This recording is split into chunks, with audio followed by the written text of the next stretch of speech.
Good morning, everyone. Today we're doing another beautiful hike, and today we're going to talk about the true power of house hacking. We're going to go over a case study with some numbers, and we're also going to look at our numbers to see what is the true return of house hacking.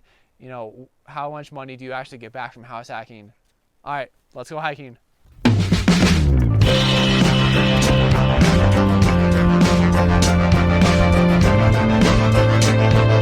Before we get started here today, Chloe and I just want to thank you so much for tuning in and watching. We really appreciate every single minute you guys watch our videos. If you're new here, Chloe and I go on hikes like this one, and we talk about our house hacking and financial independence journeys along the way.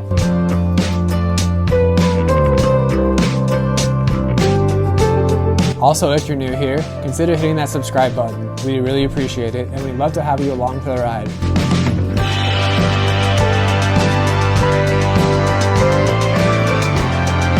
And no matter who you are, make sure you smash that like button.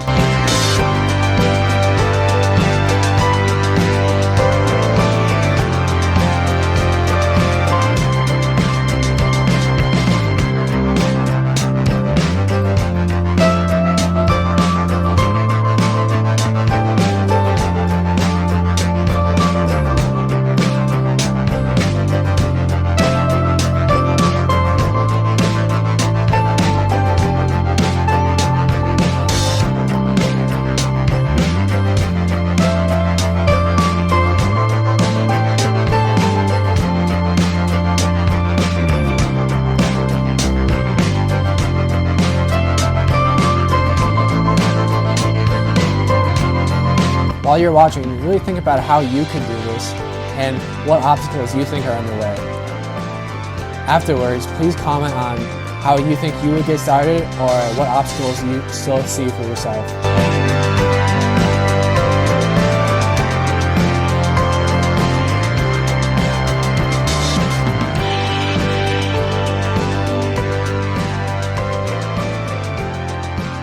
Alright, so today we're going to look at renting versus house hacking. And I know what you think, okay, obviously buying a house is better, but let's look at the numbers and really try to understand it.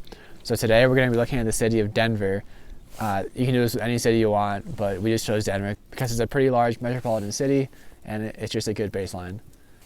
So the average price for a one-bedroom rental in the city of Denver, according to Zumpster, is $1,250 a month.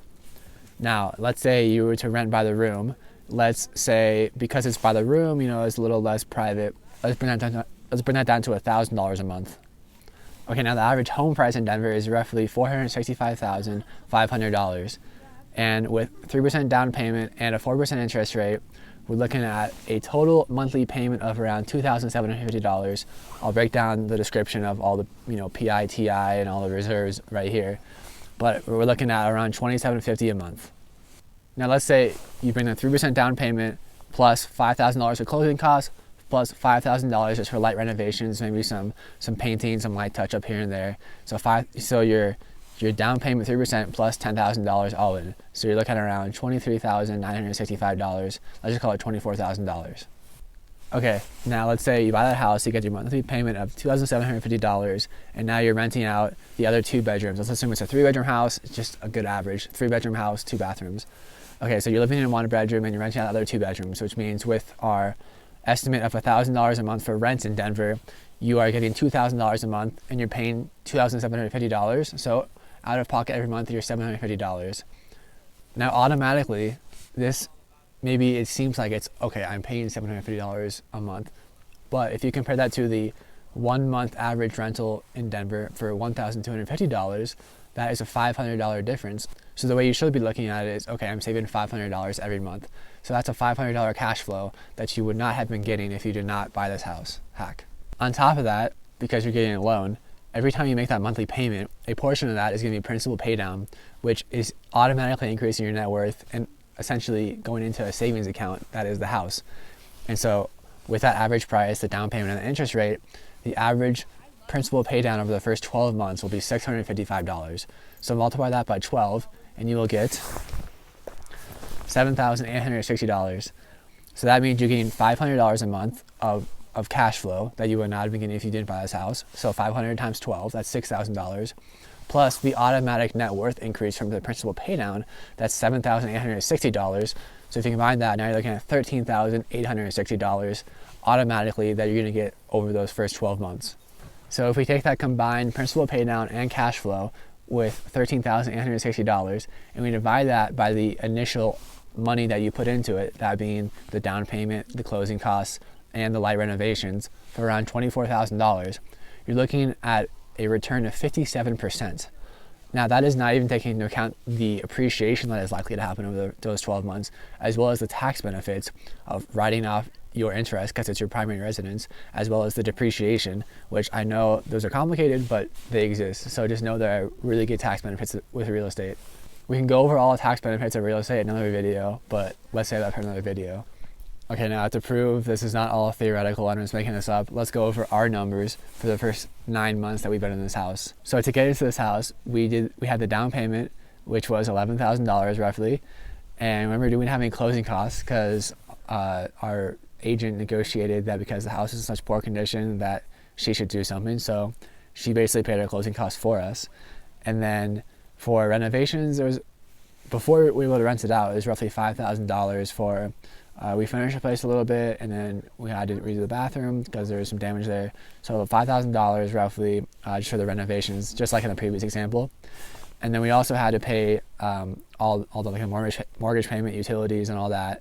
We roughly paid around $2,200 a month for all that. So $2,200 over the first 3 months that we weren't renting it out. So let's call it $6,600. Now, if we add up the down payment, all the months we had to pay, and then the renovation, we're looking at $22,600. So that's how much we were all in on this place. Now, over the past 6 months, our rough rents that we have to pay out of pocket is around $300 a month. So if we take our $1,250 number, which is again the average rental price in Denver, and we take $1,250, subtract $300, we are looking at $950 of cash flow that we are saving each month because we're not paying that. And on top of that, our rough principal pay down each month is around $565. Okay, so if we take that principal pay down and then we take that cash flow of $950 plus $565, we add those up, multiply times 12, we are looking at $18,180. So we take that $18,180, which is essentially the income that we are getting every year from this house, and we divide it by the initial all-in money that we did up front, we are looking at around 80% return. So again, this is much higher than that 57% return, but this just shows the power of house hacking. You know, maybe it doesn't seem like, okay, you still got to pay a little bit of rent, but you got like all the 4 wealth generators of real estate. You got your cash flow, which we've proven is much better than renting. It will significantly decrease your rental bill. Your appreciation, which is likely to happen in almost any market, as long as you pick it in a good area. And then you have your loan pay down. Every month your loan is getting paid down, probably by tenants or by yourself or by a mix of the two. And then you have your tax benefits.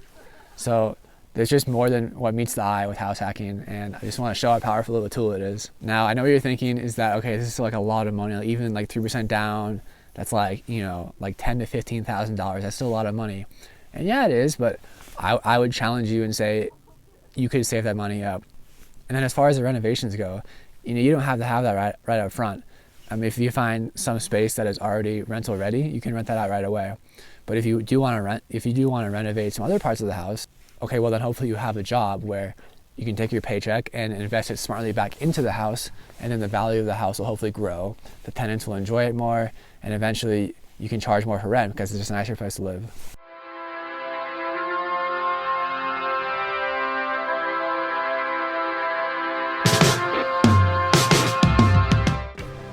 Okay, I know it's scary to like buy a house, but just think about the risk compared to other investments with stocks. While I love stocks, you're depending on another company, on totally other people on your return. But just think about the risk with house hacking. You have such a low down payment, 3%. That's so low. And then if you're in like a decent area, if you have a job in that area, then chances are other people have jobs in that area. So the chances of you finding renters are very high. And the worst case scenario is that you just have a mortgage payment that is pretty similar to rent in the area, which even if that happens, a portion of that is savings, is going to your net worth, it's principal pay down. A portion of that is tax deductible because it's interest on your personal residence. And so the risk, I think, is just so low and the reward is just so high. So really, I urge you just not to be scared of it and just go for it.